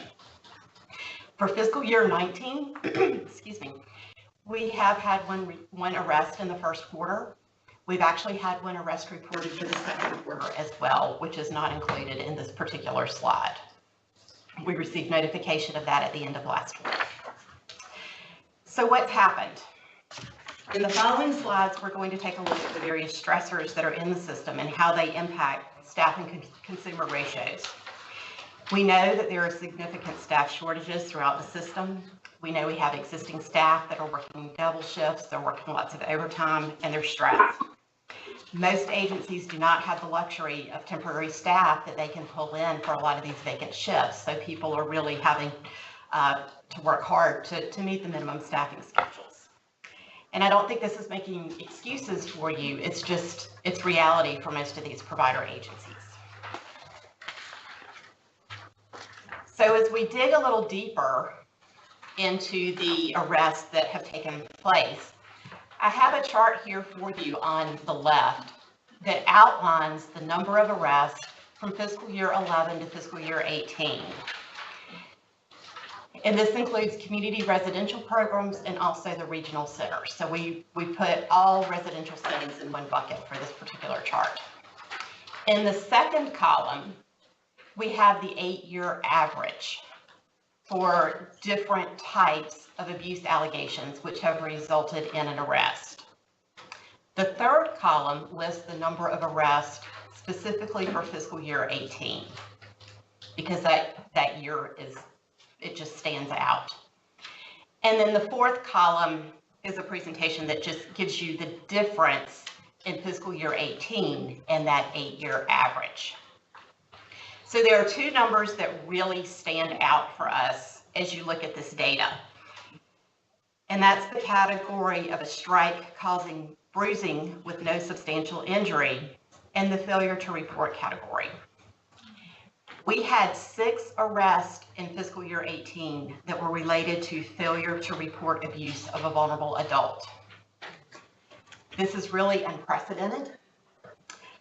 We've had 2 cases, 2 reports where a person was arrested for striking an individual, but other staff were also arrested because they knew about it and failed to report it. So I think it's really important to point out that difference for fiscal year 18. Also among the arrests for fiscal year 18, there were 10 reports of staff striking the person. In one case, there was an injury beyond a cut, scrape, or bruise. In the other cases, there was bruising but no significant injury. In 8 of the cases, the staff striking was more than just a reactionary response. It was the result of non-compliance and the staff took that extra step as punishing or attempting to correct the behavior. Staff actions ranged from spraying the person in the face with a water bottle, striking the person on the foot with a spoon, to physically striking or punching the person. So where did the abuse occur? There were 15 arrests for physical abuse and 2 for exploitation in the CTH2s. 1 report of exploitation took place at an SLP2.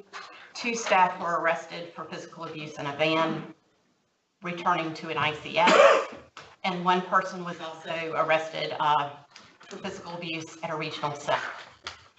In addition to the data that appears in this chart, there were 2 arrests in a day program, which is also pretty unusual. We don't have a lot of arrests for staff in day programs. But this year we did have an arrest. It was for physical abuse. And in that particular situation, the staff started out with a restraint for a person, and then they took it too far, and it resulted in physical abuse. So in addition to the arrest, there were administrative findings from the State Long-Term Care Ombudsman. There were 198 findings, which represents 35.6% of the A&E allegations. These findings were related to standard of care issues, and in the pie chart there on the right, I have broken out the various categories for standard of care allegations. The largest area is for injuries of unknown origin, and we have many injuries of unknown origin in our system. Often that's due to a person who may be taking a blood thinner and they're likely to bruise more easily than someone else. It's not necessarily an indication of improper care or that the person was abused, but we do want all injuries of unknown origin to be reported so that we can rule out the possibility of abuse.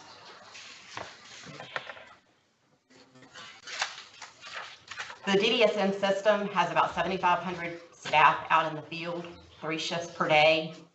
Throughout the system, we see signs of staff that may be a little bit casual as they're working hard to carry out the duties in which they're assigned, and they're short-staffed. Situations quickly escalate in the quantity and the intensity. So as we see all of these stressors, we know that we need to take additional steps to make sure that staff are better equipped to do the job that they need to do.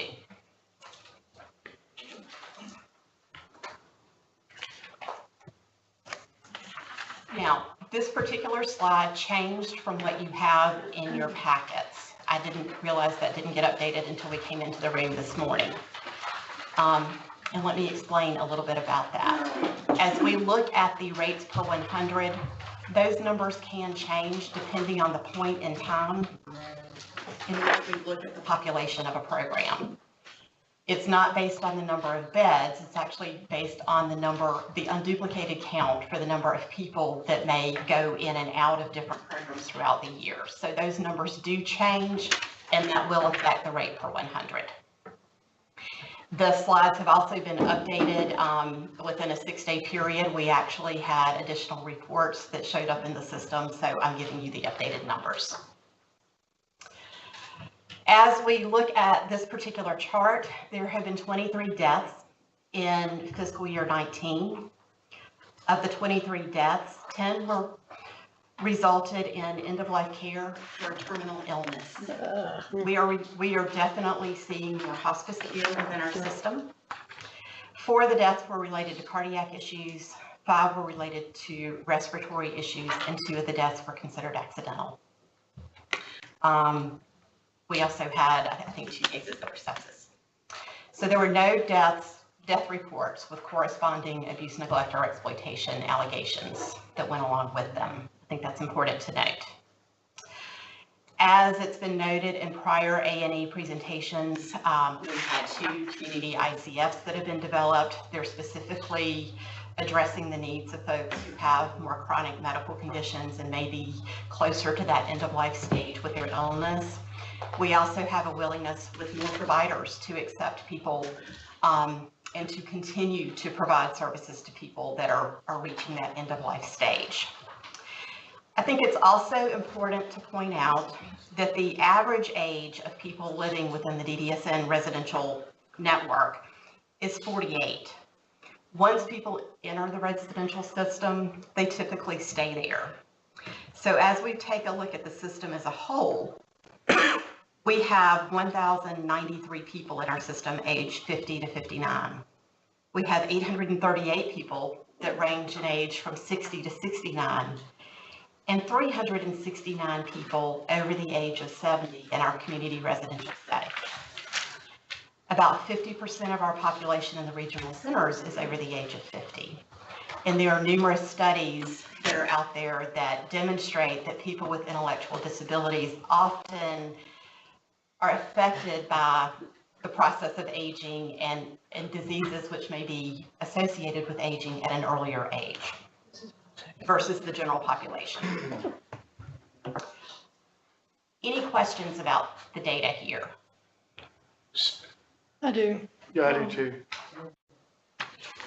Go ahead. I was just gonna ask, is there any way you could provide us, when you're talking about age, I'm just curious. I mean, we have an aging population, baby boomers, even within this population. So is there any way you could provide us with the data on this report and show us the ages of the people? The age of the people for the death reports and for the critical incidents? Yeah, so for all the incidences, is there any way that we could know, the ages? It'd be interesting to just track, is there a specific age group where we're seeing, more issues? I mean, obviously, end-of-life type issues, we're gonna see an older population, but I would be just curious to look at age. Sure. To track that. I will have that for you with the next report. Thank you. Do you want me to go back and provide it for this report? I'd like to see it, but as soon as you can get it. Thank You you. can send that out.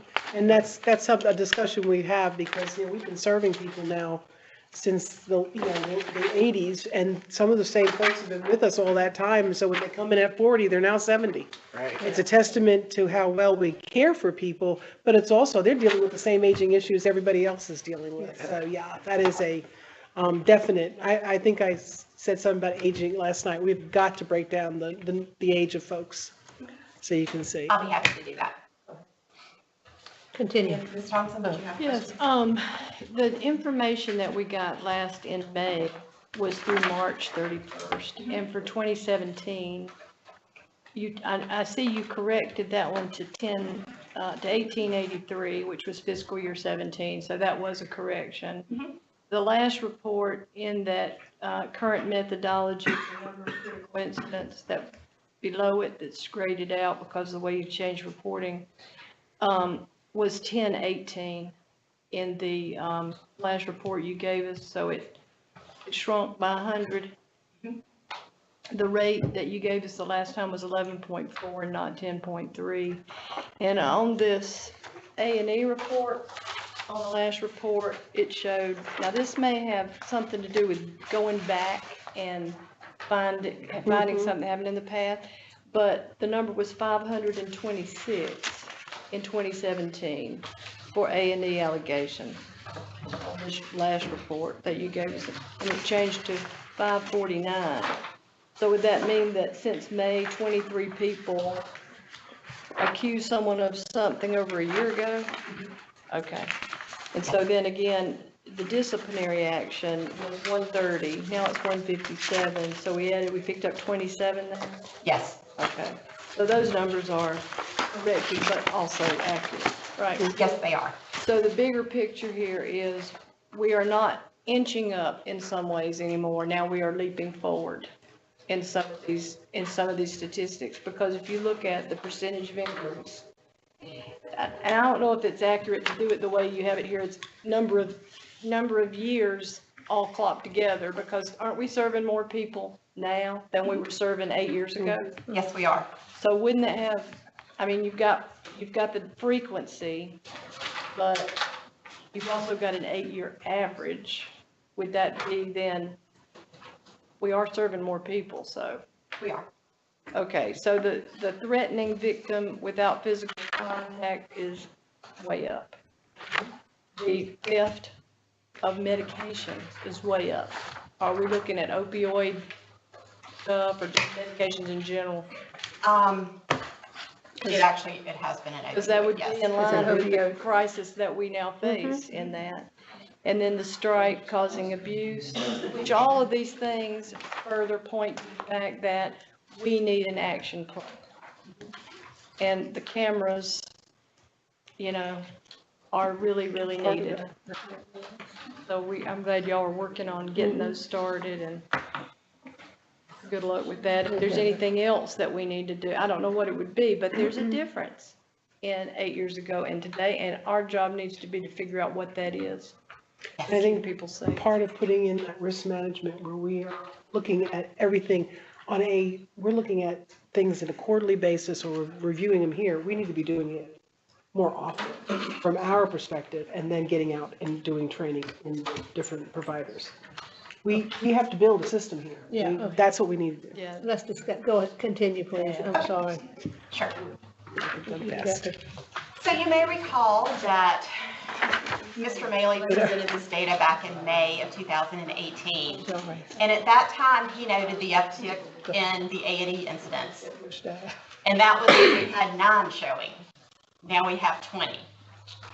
So that trend is definitely continuing. So we are looking at the eroding direct care professionals' capacity and capabilities due to high turnover. We're looking at consumer population's increasing behavioral support needs.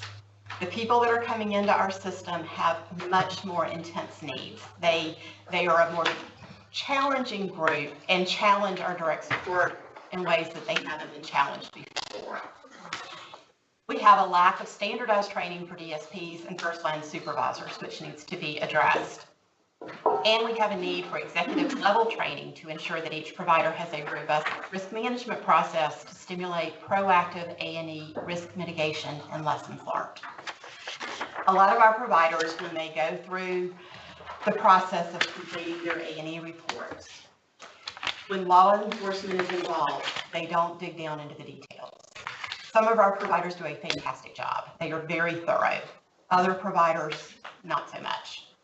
So we need to have all providers consistently reviewing the information after law enforcement makes their determination, whether the case is substantiated or not. They need to be going back and looking at all of the elements for that particular incident. What happened, who knew what when, did the person have appropriate behavior support, how timely was the response, and then making plans within their risk management to address those. And I think there is one thing that's a little bit different from what we have, from what I'm hearing from you, which is the number of arrests that were made for failure to report, which is a different sort of breach. Yeah, that's it, tough. It's one thing when somebody gets overwhelmed and does something wrong, which I think there's a lot of frustration as opposed to actual malice. Yes. In a lot of those. I think that's what we see in our industry. But when you have somebody else who knows about it, who doesn't report it, that comes back to it's a culture. It's an empowerment thing. It's a malaise thing. And that is something that we as a commission and at this level need to make sure that has to be very vigorous. I mean, we have to empower the people. And I know, being in my job, you're not going to find out from those people why they didn't do it. I mean, they're not going to, but we have to look at why that happened. We're not talking about a day or two, we're talking months that they failed to report. Yeah, exactly. I mean, what, some of it is, nobody likes to tattletale. I mean, there is that element of that.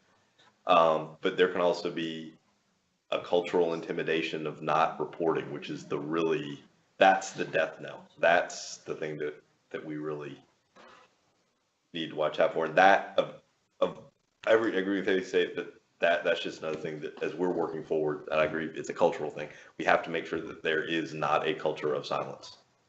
Because that's where we really lose any credibility with anybody. Yes. From a policy standpoint, that's just. Oh, yeah, it's also law enforcement training. I'm very grateful that they're doing this because it tells people this is a serious offense too. Yeah, and you know, and again, you're gonna have great people out there in law enforcement that I deal with who are really gonna vigorously investigate this stuff, and then there are gonna be guys who are going through a checklist. Yeah, And it really varies by jurisdiction. It varies so much in terms of, and what detectives decide on a particular day. I deal with that every day in my normal life. That's why this responsibility's gotta come to us to investigate why that's not happening. Yes. That's just policy. So among the things that we at DDSN are doing to try to continue to have a pulse on this, we have Alliant as our contracted quality improvement organization going out to 25% of all residential locations doing unannounced observations. During the July to October time period, they went out to 82 residential settings and interviewed consumers in each place. 2 of 82, or 2.4%, of our reports documented consumer interviews where the person stated they felt unsafe because of a staff working in the home. So when Alliant receives that information, they immediately contact DDSN so that we can intervene. There were an equal number of consumers that stated they felt unsafe due to a roommate situation. We know that sometimes compatibility within a home is not great. So we are able to work with the staff in all of these situations. We're able to work with the executive management at the provider organization to resolve these issues.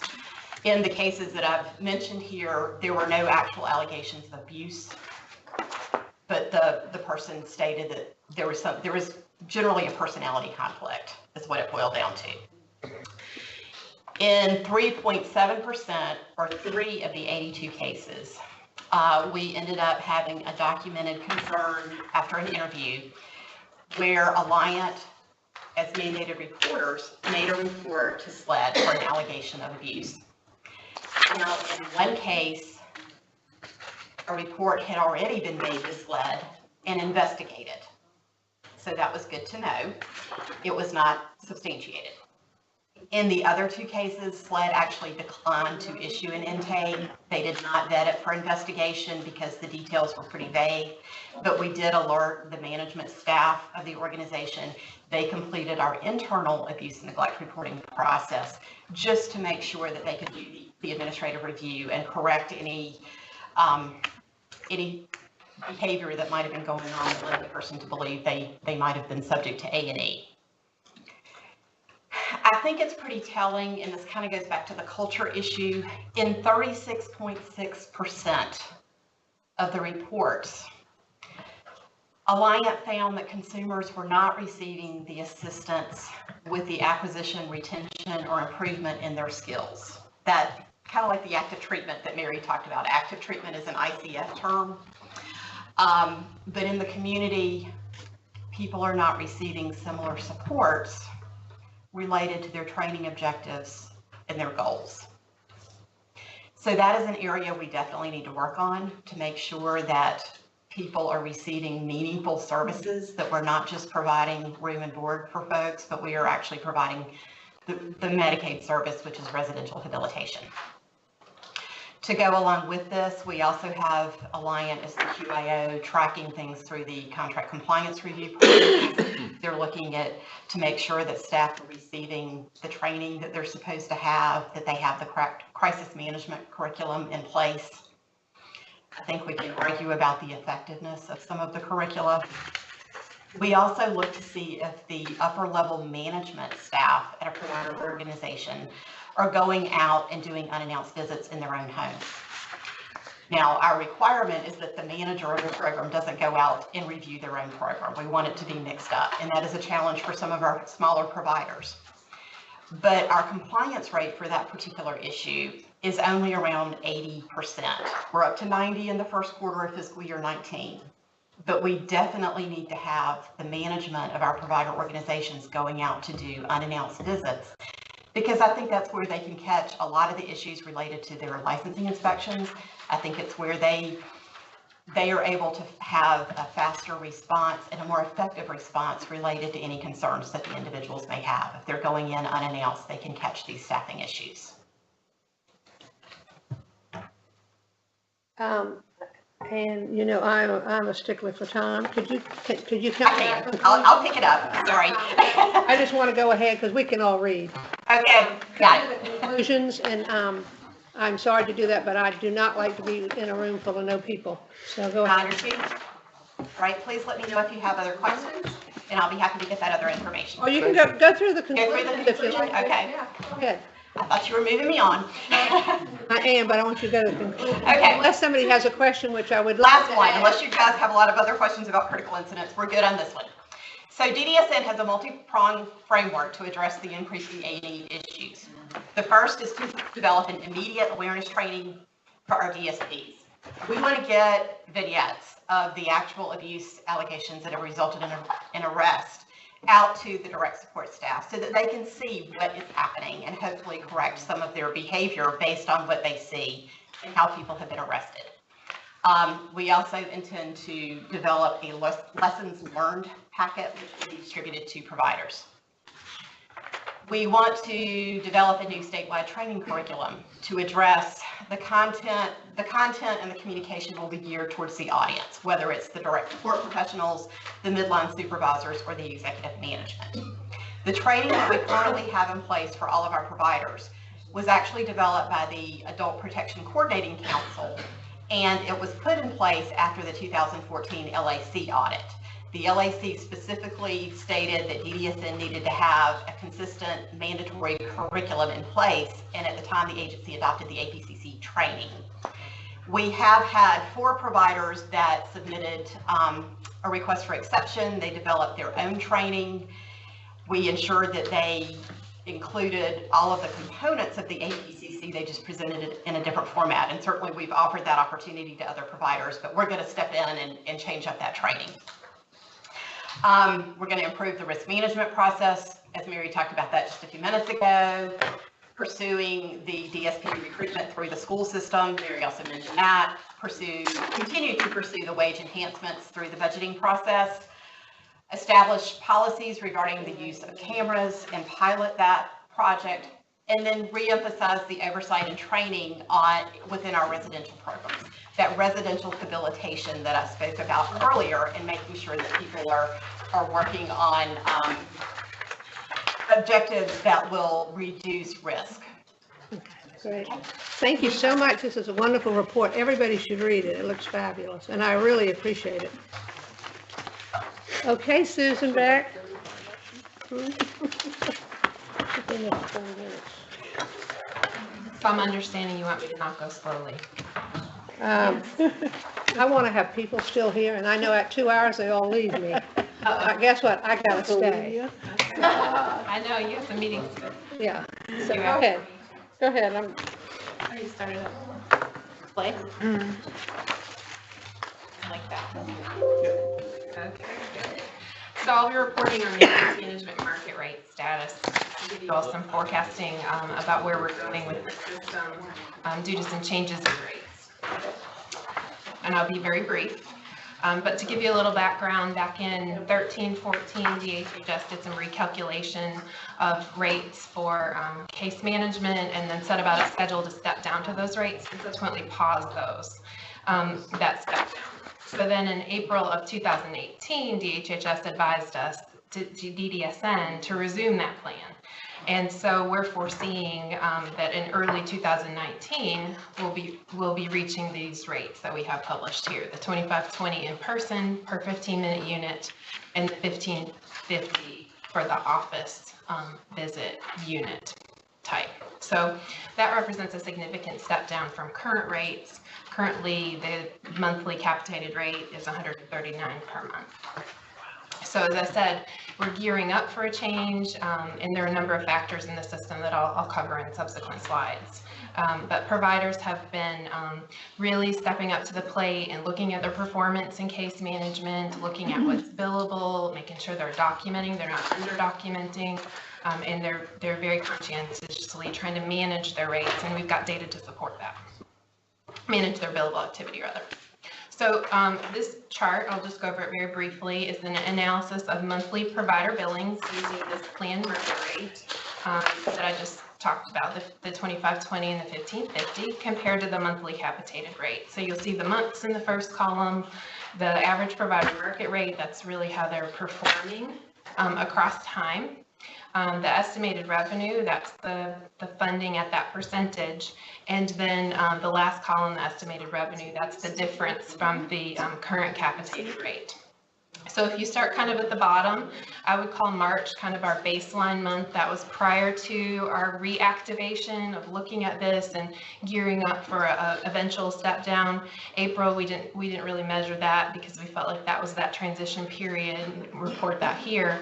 But if you look from the bottom, from May in this percentage column all the way up, you start seeing we're inching up. So providers are studying their reports. We're providing monthly data to them. They're monitoring and training and retraining staff and really looking at working together across even provider agencies. How can we increase our activity and how can we optimize what we're doing with case management? Not in any way adding additional units where units aren't warranted, but giving themselves the documentation time and documenting units that are actually being provided. So you see that growth. September, we all know we had some hurricane activity in September, so that number dipped down, that 45.4% there. But as you can see, as you move across, there is a significant change, even in getting up to the average of 52.1% with that estimated revenue per consumer at $72, compared to what they've been paid, $139. So it's a significant issue for our system, but there are some factors and risks and opportunities going forward that will play into how this will turn out. So as Mary mentioned, there's a Mercer rate study, and we feel like we'll be getting some information on that very soon. The dates have shifted, as you know they do with state government, but we foresee in early 2019 we'll have more information on those rates. We are hopeful that they will be higher, of course, because it's good to be positive, but we'll wait to see if there's any shift in that. There's certainly opportunity from providers to improve their productivity and billing, again, documenting, looking at how they're reporting their units, making sure they are picking up any of those units that they might not have been documenting before, and providing good quality services. We are in the process, as we've reported in the past, of working with DHHS on waiver case management. They're doing a little bit of a reinterpretation of the development of that service, rewriting some policy, and so we're looking at that as how this will play into this new rate development as well. And then of course, there's a risk in the system too with the changes in rates. If they are, significantly lower, will some of these smaller providers with less staff and smaller caseloads need to stay in the case management market? So that's why it's so important that the focus is on increasing productivity at this time. I do have, for the sake of time, I know you all got these in advance, I won't spend a whole lot of time on them, but you can see there's still a pretty good spread in this percent of current band payments if the waiver is billed at the 2515 rate. If we looked at these over the past months, you would have seen the kind of the slope, the trend of the data be a lot more flat. So we're seeing that some folks are seeing a lot of benefits from their increased focus and monitoring. And then we also presented it over the June period. And if I was studying it kind of in more detail, you can really scope into this. You can see even the first provider over here, over time, you're seeing that productivity increase as they focus. So we hope that continues and continue to support providers. Are there any questions? Okay. Have any questions? Would you like me to stay and do the next? Yes, please. Okay. Clarification of the Husky and. Okay. I just want to make sure you're aware that we're still in tab 9. We'll just do a quick switch over. It's a little tricky. There should be a paperclip separator because we've got this Husky and CS waiver renewal agenda items still. I'm sorry. Did I say 9? Still in tab 8.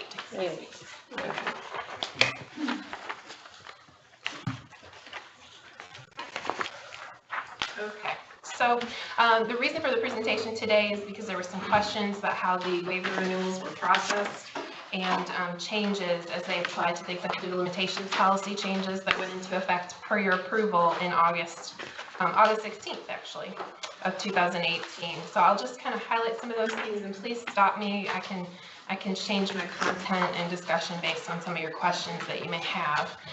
In your binders, you have 2 memos at the back of this section focused on the HASCI waiver renewal changes as well as the changes with the CS. But I want to highlight that these changes are not takeaways, they're additions.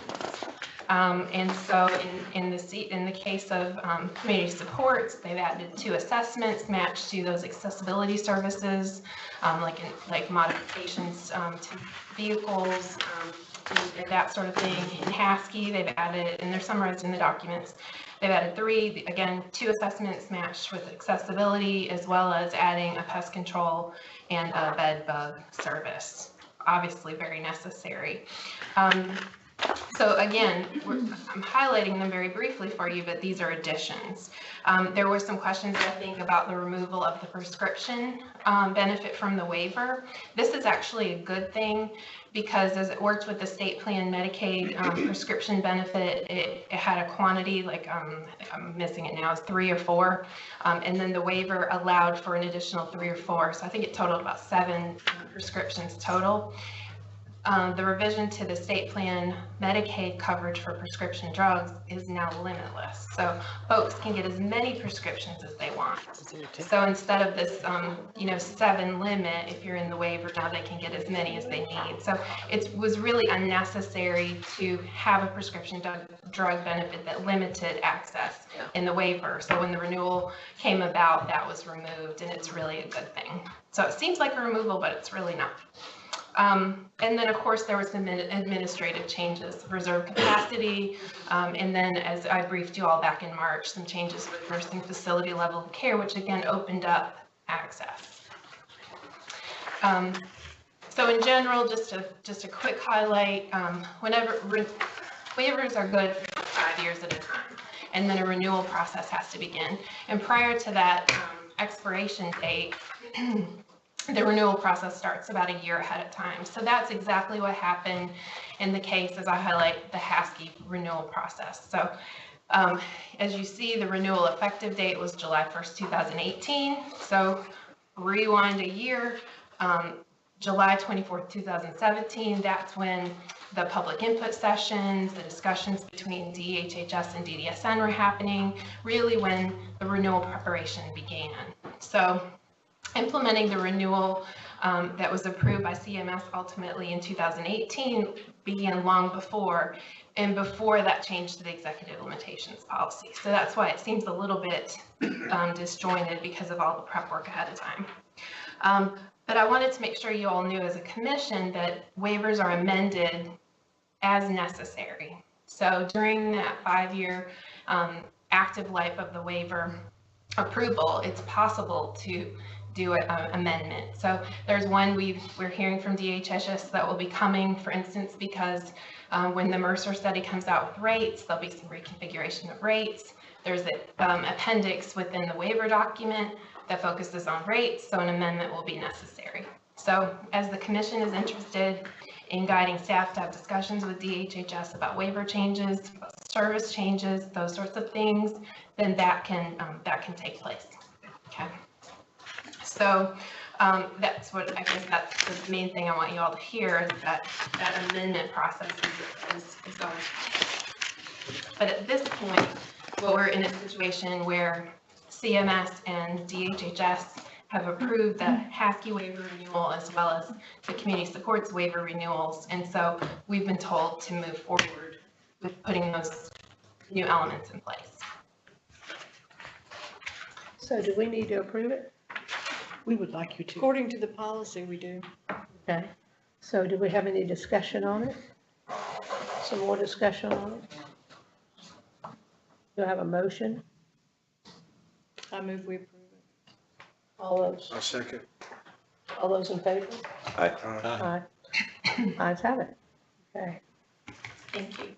Susan, you want to continue with the Yeah. waiting list? Quarterly waiting list report, we're in tab 9. We'll just do a quick switch over.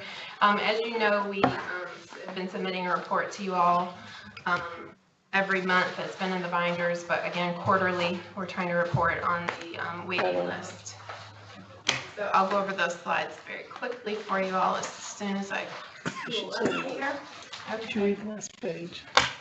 It's the last page. So our first slide focuses on pending waiver slots. And just as a refresher, as you orient yourselves to how the data is presented, the budgeted waiver slots, that's really focusing on the funding associated with the slots, how many slots equate to that. The enrolled waiver slots, those are folks enrolled in the waiver, the particular waiver program. And then we've termed it available waiver slots. Those are slots that are actually currently in circulation, meaning they've been, a person has received a slot award. So they said, commence, please, and go forth and begin enrollment paperwork, that process I always talk about, to eventually enter that enrolled category. So they're out there being worked. And we'll talk a little bit more about that as I go through. So in our total, we have 1,285 available waiver slots at the current time. And as you recall, we had that project where we overextended our capacity with community support while we were waiting for the IDRD waiver renewal to happen. So we still have a little bit of residual there. That's why you see a difference between this 1,285 number and the 1,301. Okay. The next slide focuses on the waiting list, and the idea here that we've included in our formulas about this conversion rate. And what the conversion rate really means here is, well, like if you're looking at the IDRD column, there's a 34% conversion rate. So that means 30% of those slots that are awarded to a person who's on the waiting list result in an actual waiver enrollment. So they turn into the product that we really want 34% of the time within a 12-month period. So that means there's a lot of misses to get that many hits, to really get those folks enrolled. And this is a traditional standardized way that states look at projecting funding needs as well as the individuals that will eventually be enrolled. So we're using that in some of our projections as well. So as you look at that, you might say, why are these conversion rates so low? We would love it if the folks that have been waiting so long actually became enrolled in the waiver program. So let's talk about that. There are currently almost 14,000 individuals on waiver waiting lists. So one of the reasons the conversion rates are so low is because currently with the IDRD and community supports waiver waiting lists and the programming involved in the waivers, there's duplication. So we talk about that routinely too. So 4,300 roughly individuals are on those lists, which leaves the 9,600, 9,617 unduplicated individuals. So because a person is on both of the lists, they eventually have to make a choice and turn down one of them, which creates that kind of churn, that movement where there's a lot of activity going back and forth. Does that make sense? Okay. The second reason, when we analyze the individuals within this unduplicated count, the largest majority of those are children. So the under 21 population comprises 68.5%. That's important to know too, as we describe who's waiting, because children under 21 can access, if they're Medicaid eligible, they can access state plan Medicaid services, and then they're also typically in school. So while they're waiting, they're getting a variety of other services. And then also it's important to note that because they're getting all those services, when they actually do accept a waiver slot and become enrolled, the service they most need is respite. So in some cases, families are not ready to use respite. So that's another factor. A third reason is that there are other competing variables with another waiver program through the CLTC, the Community Long-Term Care Program, over at DHHS, or they could be enrolled in a MCO, so they might not want to switch their coverage. They might not want to access that service at the current time. So the above results in us requiring about 4,378 waiver slots to meet all the consumers' needs on the waiting list. And so that means, we have some thinking to do about that. Another thing we're thinking about is trying to get more detail specifically about why individuals are declining slots. So we're adding a feature in our process to do that. So we know, is it because of the other waiver program you're enrolled in? Is it because of age? Is it because you have your needs met at the current time? Do you not want to leave an MCO? All that. Okay? So what we want, we have taken about, because of this conversion rate issue, it's a low risk move to release another 300 IDRD slots into circulation. So that balances out where folks who've been waiting can now have that opportunity to start enrollment. And some of those folks are never going to be enrolled. We know that because of the conversion rate. But those that do can now move forward. Okay? I know you want me to finish. But this is a really important one. I'll be really quick. Really quick. So another thing we're looking at is the feasibility study of kind of streamlining some of our processing, because once a person is eligible for DDSN services, they typically enter a waiting list before they can get into a set of waiver services. So in addition to, on the right, looking at process improvement initiatives with waiting lists, we're also looking at how we can dovetail the intake eligibility decision with entering the waiting list and establishing that relationship with case management at that spot. Okay, I know that was a very quick description, but it sounds like it's a good trend. Okay, all right, that concludes that report. Trying to integrate. Unless you have questions. All right, y'all, we've got 300 new slots. No, I'm not good, I'm furious. I'm absolutely livid that we still have so many people on the waiting list. I know. Bottom line. I know. And I think we need to do better, and I hope that we're gonna do some more with our intake. I mean, I just think it's horrible, because I just read in the paper yesterday that we only had 8,000 people on the waiting list. And now you're telling me we have over 9, so, you know. We've been watching that number. We've been watching that number. So I'm furious about it, but thank you very much for your report. Y'all, we have to go into executive session. This concludes our meeting. Our next meeting will be December 20th in 2018. Thank you all so much for say why. And I was going to say it. We are going into executive session, so I need a motion to discuss contractual matters with Minfor. So moved. Second. All those in favor? Aye. Aye. Thank you.